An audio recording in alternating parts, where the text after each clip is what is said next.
I was half asleep when my phone lit up at 2 a.m., and my wife's name filled the room with a cold glow. I remember the weight in my chest before I even answered, because nothing good ever comes from calls like that. When I heard her voice asking for $22,000 for her son, it felt less like a request and more like a demand that reached through the phone and grabbed me. I sat there in the dark listening while the house stayed silent around me.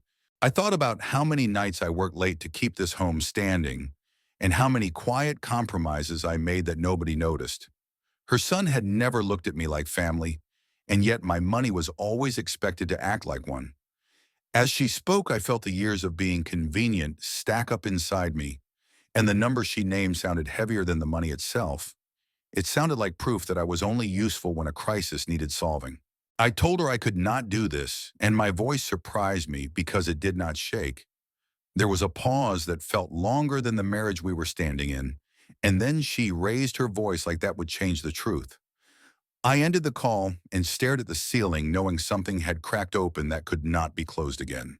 The silence after I hung up stayed with me through the night and into the morning like a bruise I could not see.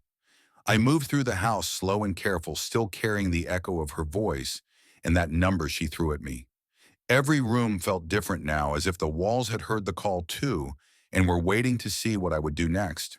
When daylight came, I sat at the kitchen table and looked back over years that suddenly lined up too neatly. I remembered every time her son needed help and how the help always came with my wallet open and my mouth closed. I remembered holidays where I felt like a guest in my own home and conversations where my opinion never seemed to matter unless money was involved. It was not anger that filled me then, but a steady sinking feeling that I had been living as a solution, not as a partner. By the time she came home later that day, I already felt tired in a way sleep could not fix. She spoke like the call had never happened and moved through the house with practiced ease while I watched from a distance. Inside me, something had shifted, and I knew I could not go back to the man who always nodded and paid and stayed quiet.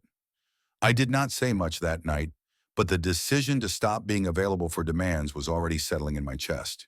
The quiet decision I made the night before stayed with me when I woke up again, and it felt heavier but steadier.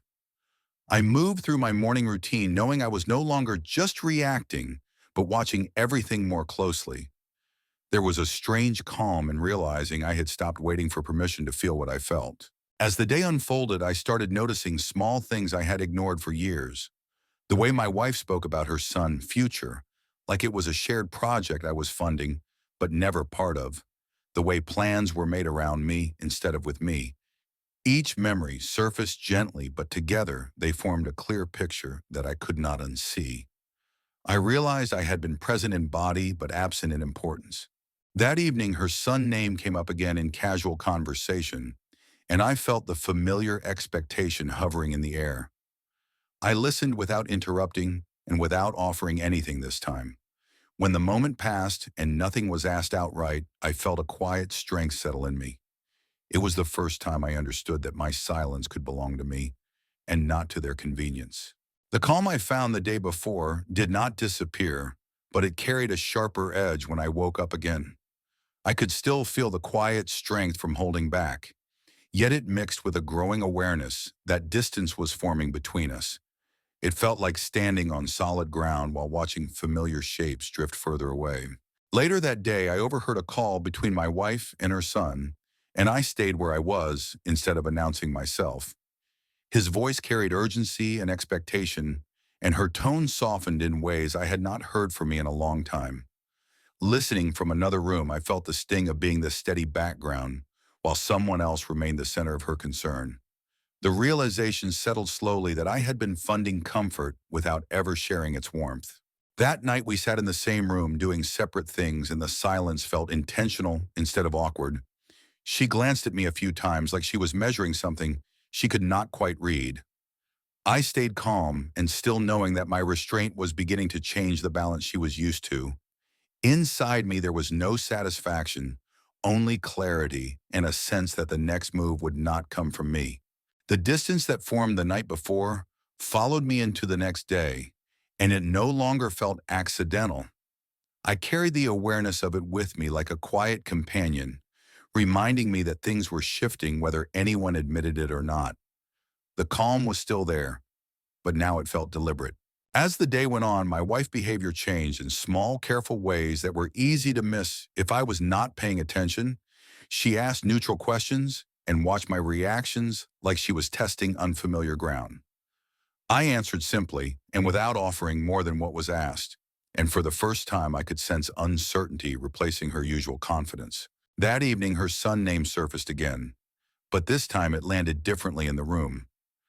There was a pause after she spoke, as if she expected me to step in and complete the thought the way I always had. When I stayed quiet, the pause stretched and something unspoken passed between us. I realized then that my absence from the pattern was louder than any argument could have been. The silence I kept began to press back against me in subtle ways, and I could feel it changing the air between us. It was no longer just about what I refused to give, but about what I refused to explain. Carrying that quiet boundary felt heavy, yet it grounded me more than all the years of overextending ever had. A few days later, my wife finally brought up the money again, but her tone had shifted from certainty to irritation. She spoke carefully, like someone unsure of their footing, and I listened without reacting the way I used to when I told her I was not involved in this problem. Her face tightened and I saw disbelief flicker across it, as if she was realizing the safety net was no longer guaranteed.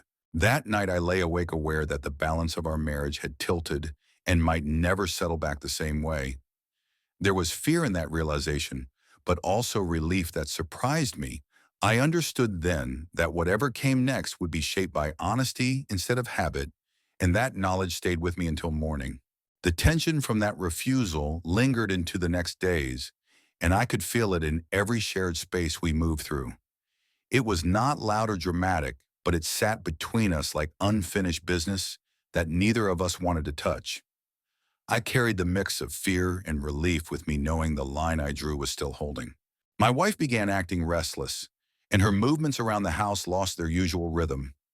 She checked her phone often and sighed in ways meant to be noticed while glancing in my direction. I recognized the pattern of pressure returning in a quieter form, and I stayed steady, reminding myself that I was no longer responsible for smoothing every edge. One evening, she finally spoke with a sharpness that cut through the calm and accused me of changing.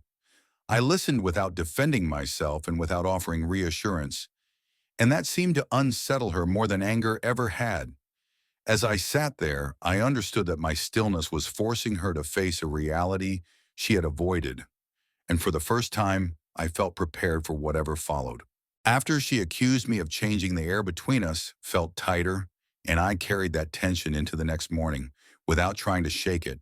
I could still hear the edge in her voice and see the way she looked at me, like I had stepped out of a role she depended on. Instead of feeling guilty, I felt steady, knowing the shift she sensed was real and permanent. Over the following days, I watched her struggle with that reality in small, revealing moments that would have slipped past me before. She spoke about her son problems louder than necessary and left papers on the table as if proximity might pull me back in. I listened and observed without stepping forward, and each time I held my ground, I felt a deeper understanding settle in that this marriage had been balanced on my quiet compliance for far too long. The more I noticed these patterns, the clearer it became that my value had been measured in solutions rather than presence, and that truth stayed with me like a low, steady hum. One night, as we sat in the living room with the television playing but neither of us watching, she finally went quiet. The usual tension gave way to something heavier and more uncertain, and I could sense she was realizing that pushing harder would not bring me back. I sat there calm and unmoving, feeling the weight of years lift just enough to breathe, knowing that whatever silence followed now belonged to both of us and not just to me. The quiet that followed her pause did not bring peace, but it brought space, and I could feel how unfamiliar that was for both of us. I woke up with the sense that something underneath the surface was starting to move. The silence was no longer a tactic. It was a signal that the old balance was breaking down. Over the next few days, her frustration began to show itself in sharper edges and shorter patience. She spoke about money stress and family pressure, as if listing evidence meant to pull me back into my usual role. I listened without interruption and without stepping forward, and in doing so I saw clearly how often urgency had been used to corner me into compliance. The more she spoke, the more certain I became that the problem was never just the money, but the expectation that I would always absorb the cost quietly. One evening, she mentioned consequences and spoke as if my refusal might damage things beyond repair. Instead of fear, I felt a calm acceptance settle over me because I finally understood that some damage had been there long before I stopped paying for it. I sat with that truth knowing that whatever broke next would not be because I changed, but because I finally stopped pretending. The acceptance I reached did not end the tension, but it changed how it sat inside me. I woke up feeling clearer and less reactive, as if a long-held weight had finally shifted off my chest. The silence between us now felt honest rather than forced, and that honesty stayed with me throughout the day. When my wife finally spoke again, it was with a tone that tried to sound reasonable and controlled. She talked about shared responsibility and what marriage was supposed to mean while watching my face closely. I listened and realized how often those words had only surfaced when money was involved, and how rarely they were used to talk about respect or balance. That realization landed quietly and confirmed that my decision had already separated me from the old version of us. Later that night, I sat alone and reflected on how long I had confused peace with avoidance. I understood that staying quiet before had not kept harmony. It had only delayed this moment.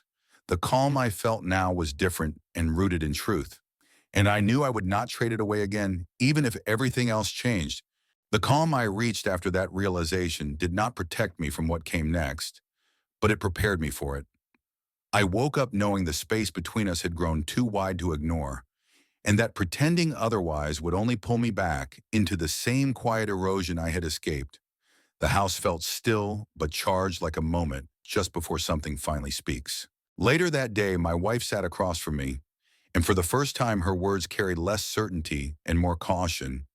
She spoke about strain and pressure and how things had become harder since I stepped back, and I could hear the absence in her voice where confidence used to live.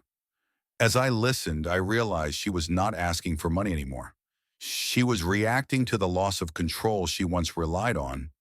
That understanding settled deeply and confirmed that what she missed was not my partnership, but my compliance. That night, I sat alone and felt the weight of years press through me one last time before easing its grip. I was not angry and I was not proud. I was simply done carrying what was never meant to be mine alone. The stillness I felt then was quiet and permanent, and I knew that whatever ending waited ahead, it would finally reflect who I had become rather than who I had been willing to be. The morning after that final quiet night felt different in a way I could not fully explain.